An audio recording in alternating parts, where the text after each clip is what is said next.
Year 2019 bago mag-pandemic, nagumpisa akong i-document yung mga lugar na pinupuntahan ko. Dito rin ako nagumpisa tuparin yung pangarap kong maging content creator. Kahit motor lang ang gamit ko, ay lumalabas pa rin ako para makakita ng iba't ibang lugar sa Pinas. Ang saya mag-road trip, sobrang nakakatulong sa mental health ko. Kahit walang budget, basta makapag-drive lang sa kalsada, okay na. Ngayon, gusto ko ulit gumala. Gusto ko ulit makakita ng mga bagong lugar, yung tipong maku-culture shock talaga ako. Hi, I'm Jen, at isa akong YouTube animator na nagkakalat dito sa internet. Tara, samahan nyo ako. Today's video ay gusto kong i-share sa inyo yung pangarap kong mag-camping. Akala ko mga 40s, 50s ko pa maumpisahan to. Dahil 'di ba sa mga ganyang age maaaring establish na tayo. Pero dahil sa suporta nyo, napaaga yung camping era ko. Bumili ako ng mga camping equipment sa Shopee at grabe, hindi pala biro ang mga presyo ng mga camping equipment na to. May mga budget naman pero man, halos nabuhay na ako sa pagtitipid. Yung ibang camping ko nga dati kulang-kulang sa kagamitan. Hindi ko nga alam kung matatawag pa yun na camping Puro budget camping. Kaya ngayon na gusto kong umpisahan yung camping era ko, gusto ko naman bumili ng mga kagamitan na medyo quality naman, di ba? Actually, tipid pa nga to kasi may mga gusto akong bilhin pero hindi abot ng budget natin. Kaya mas pinili ko pa rin yung abot kaya.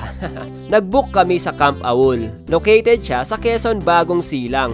Shoutout sa mga subscribers nating taga Quezon dyan. So, mahaba-habang biyahe mula sa Baguio. Unang camping ang layo agad. So, nagpack na kami. Naglagay ng mga gamit sa sasakyan. Ang pangalan ng partner natin sa biyahe ay si Night Eye. Bakit Night Eye? Ganda kasi yung ilaw niya. Mukhang mata sa gabi. Nag-decide kaming bumiyahe ng madaling araw para iwas traffic at para mapaaga din ang dating namin doon at masulit yung araw namin sa camping. Niyaya ko nga din pala si Pinya dito sa biyahe na to para may kasama at kapalitan din tayo sa pagdadrive. Kung matagal na kayong nanonood ng mga animation content ko, siya yung emo doon sa video na naka-brown ang t-shirt. Bakit ganyan ang hairstyle niya? Kasi mas perfect yung emo hairstyle niya, tumatak talaga sa amin, kaya ganyan ang hairstyle niya sa animation. Ang daming naghahanap kay Pinya sa comment section. Ayan, kasama ko na siya guys. We've been friends for almost 19 years. Partner in crime ko tong taong to noon. Abangan nyo na lang sa animation content ko yung mga pinaggagawa namin dati. Dumaan kami sa Cannon Road dahil open na ito. Mas mabilis kasi kapag dumaan dito kumpara sa Marcos. Pinag-uusapan din namin dito yung Lion Head dahil i-makeover na naman ata nila. Para sa amin kasi, mas maangas yung Lion Head dati nung wala pang pintura. Ngayon kasi, parang naging child-friendly. Anyway, may ginagawa nga din palang tunnel dito, same sa Marcos. Magiging sign na din ata siya na malapit ka na sa Baguio. Mapapasabi ka ng, Baguio na to! Baguio na to! Baguio na to! Nag-stop over na muna kami dito sa Shell bago pumasok ng T-Plex para makapagkape at merienda. Wala pa kasi akong tulog niyan kaya kailangan natin ng pampagising. Pagkatapos magkape, nagpahangin muna kami ng gulong dahil isa yan sa mga importanteng chinecheck bago bumiyahe. Pagkatapos magpahangin ay bumiyahe na ulit kami. Medyo hirap ako mag-drive sa gabi dahil sa astigmatism ko. Alam nyo yun, yung parang nadidistort yung mga ilaw, ang sakit sa mata. Tapos itong mga nakakasalubong mo pang mga kotse, ang lalakas ng ilaw. Sunog talaga ang mata, mapapagamit ka talaga ng one for all.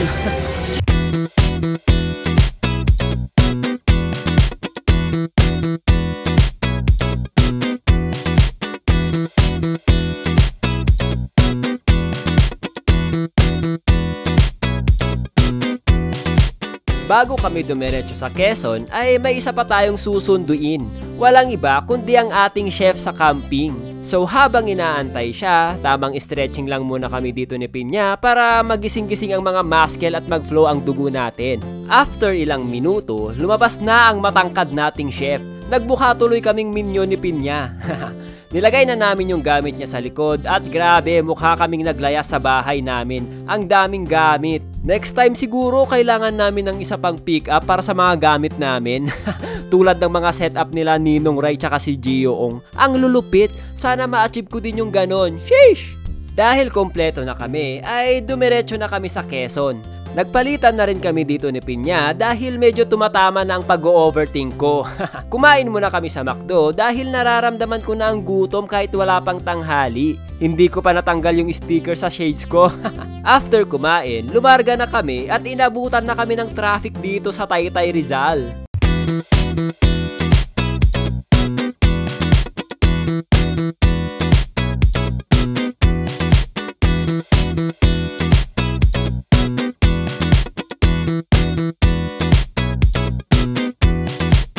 Pagkatapos ng ilang oras ay nakarating na kami sa papasok sa Camp Awol. Medyo malayo sa highway, mga 5 kilometers at makitid yung daanan, kaya bigayan lang dito kapag may kasalubong. Tulad niyan, makakasalubong ka ng mga pabo. Kailangan mag-giveaway tayo sa kanila kundi hahabulin tayo niyan.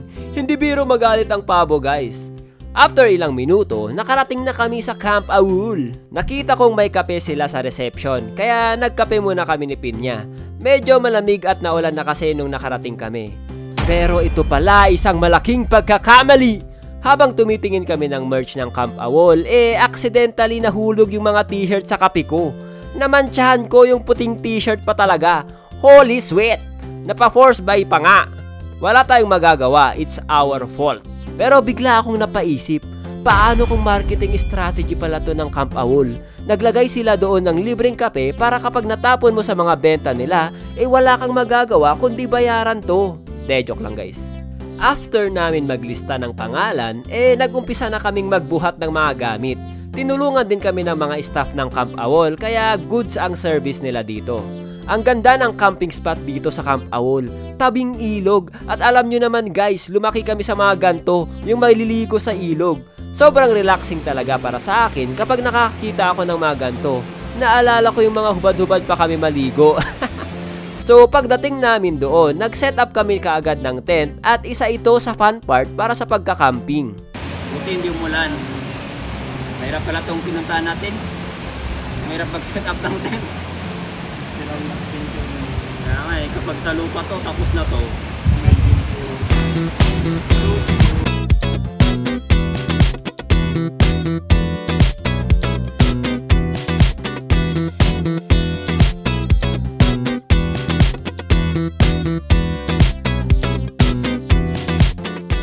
Habang nagsiset up kami dito, dire-diretsong umulan. Oh my God! Yung pagsiset up ng tent, hindi na fun. Yung bubong sana namin para sa pangluto, pinangtapal na lang namin sa isang tent kasi nababasa siya sa loob. So ang ending, walang bubong kung saan kami magluluto. Basang-basa na din kami nila Pinya, kaya after mag-set up, nagluto muna kami ng ramyun para mainitan at makakain na din. Pinasukan pa ng langaw yung brownies na binili namin, pero okay lang yan. Malakas ang sikmura natin. Yan na lang isipin naman. Kaya pa yan. Kaya pa yan, kainin nyo na. Kaya pa yan, pwede siya kakain. Suntukin kita. Kumain ako kanina. Kasalanan mo ito eh. Pinapasok mo sa iyo. I want this. Ilang yan? Do you know na yung acid natin kahit Bangaw. Malapit na yung hospital dito. Bangaw flavor. Malayo-layo yung hospital dito.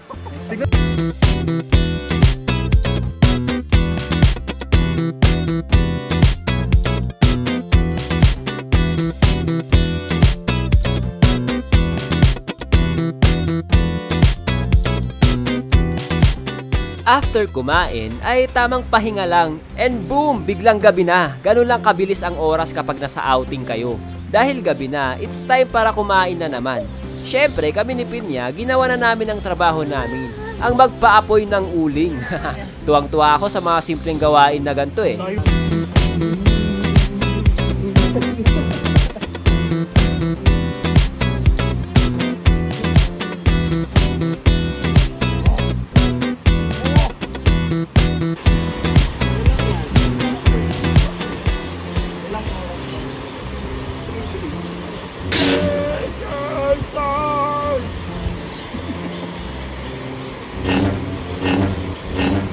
After kumain, sinubukan naming manghuli ng shrimp. First time ko makapunta sa ilog na may mga shrimp, kaya todo focus talaga ako para makahuli. Maliliit nga lang yung mga nahuhuli namin, kaya pinakawalan na lang namin after. Lumangoy na din kami dito kahit malamig, para syempre ma-enjoy naman tong ilog kahit gabi na.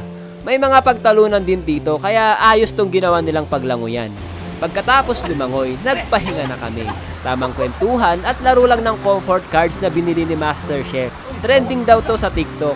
Nung nilaro namin, mapapakonfess ka pala dito ng mga masasakit na nangyari sa buhay mo. Leche. Day 2. Tuloy-tuloy pa rin yung ulan nung pangalawang araw. Gumising na kami ng umaga para makapag-breakfast. Pinagkakasya na lang namin yung sarili namin sa maliit na bubong ng tent. Ginamit kasi namin yung para sa bubong sana ng kusina, pinangtapal namin sa tent para hindi kami mabaha sa loob. So, tamang kape lang at kain ng tinapay with egg. Dahil tuloy-tuloy yung ulan, tumambay na lang kami sa loob ng tent at natulog. Pagdating ng lunch, nagluto na ng adobo ang aming master chef. Nagpalagay na rin kami ng bubong sa tent namin dahil grabe talaga yung ulan. Kinuha na namin yung ekstrang bubong para may silungan kami kapag kakain na. Expect ko naman na uulan. Hindi ko lang napaghandaan na dito pala kami magluluto. Kailangan din pala namin ng silungan para dito. After namin ayusin yung bubong namin, syempre kainan time na kahit basang-basa sa ulan. Pagkatapos kumain, pumunta muna kami sa fish spa para magtanggal ng libag sa paa. At ito lang ang pwede namin gawin dito. Hindi kasi pwede yung ibang activity nila dito dahil maulan. Alam nyo ba guys, sensitive yung paa ko kaya hindi ko kinakaya yung mga kagat ng mga isda.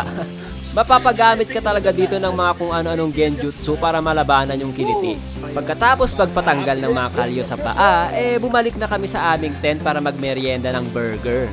Gusto ko talaga matry mag-burger sa camping, kaya bumili talaga kami nito. So delicious! Nagluto rin kami ng sopas para dinner. Hindi ko nga lang na-videohan kaya diretso tayo sa kwentuhan. Isa din sa mga gustong-gusto ko sa camping, yung kwentuhan, lalo na yung mga horror. Feel na feel mo talaga yung kwento kapag nasa camping kayo. Sayang nga lang, hindi kami makapag-bonfire dahil maulan. Day 3 ng camping, tinanghali na kami ng gising. Sobrang sarap matulog mga tolls. Nakakaantok yung tunog ng ilog, parang ASMR. Umaasa pa rin kami na sana hindi na umulan. Sayang naman yung ilog napakaganda, hindi makapag-swimming. Pwede naman, pero ang lamig. So binagyo ang aming tent. Grabe ang lakas ng ulan, samahan pa ng malakas na hangin, kaya ang dami naming nabasang gamit. Pero okay lang, that's life. Naglakad-lakad muna ako dito para alam nyo na, may enjoy yung nature kahit umuulan. Itong si Pinya, nasira pa ang cellphone niya kaya sinasurgery niya muna ito. Dahil gising ng lahat, nagluto na kami ng pagkain. Yung pang breakfast namin, naging pang lunch na.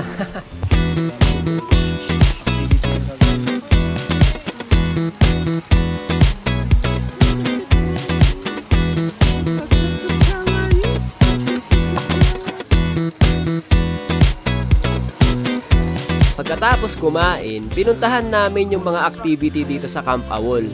Nagbabaka sakali na baka pwede na puntahan. Pagpunta namin doon, biglang bumagyo na naman. Kaya hanggang tingin na lang kami sa mga giant swing at wall climbing nila dito. Yung giant web lang ata ang napuntahan namin. Ay, sayang.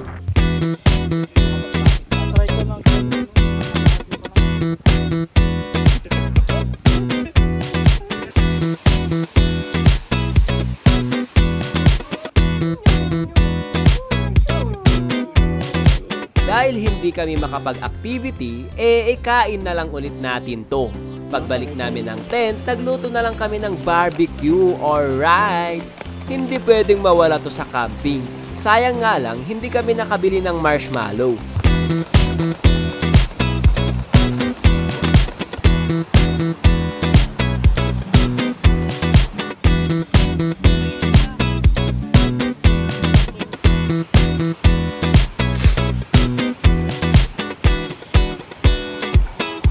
Nag-decide na rin kami mag-impake dito kahit may day 4 pa. Hindi na kasi sumisilip si Haring Araw. Tsaka basa na din kasi yung mga ibang gamit namin tulad ng damit at kumot. Kaya umalis na lang kami. Baka may magkasakit pa sa amin. Kahit nga nag-iimpake kami, nilakas pa talaga yung ulan. Grabe, wet camping. Bago kami umuwi, nag-decide kaming magkape sa Tagaytay. So nag-road trip muna kami papuntang Tagaytay. Alright.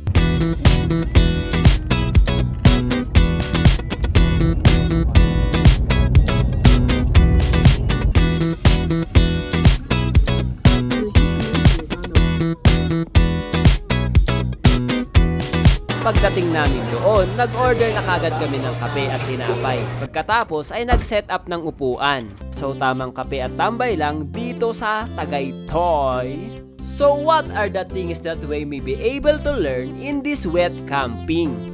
Una, walang perfect na camping. Meron at meron pa rin talagang kulang kahit gaano mo pa to paghandaan. Kaya kung may kulang man sa mga una mong camping, paghandaan mo to sa mga susunod mo pang camping. Pangalawa, i-enjoy lang natin ang mga moments natin sa camping kahit umuulan. Actually, gusto ko talaga matry ang umuulan na camping. Masaya din naman pala. Yun lang kasi, pinasok ng tubig yung tent namin. Hindi pala fully waterproof yung tent. Papasukin pa rin talaga pag sunod-sunod ang ulan. Pangatlo, maghanap ng solusyon. Nakailang beses kaming pag-aayos ni Pinya ng bubong ng tent dahil pinapasok kami ng ulan. Natatawa na lang kami kasi kung ano-ano na lang ginawa namin. Kaya kapag nagkaroon tayo ng problema, mas maganda kung hahanap tayo kaagad ng solusyon. Sabi nga nila, face your problem. So hanggang dito na lang tong vlog na to. Kung may mga suggestion pa kayong mga magagandang camping site or fishing spot dito sa atin, please comment down below. And wag niyong kalimutan mag-subscribe. Yun lang. Bye-bye!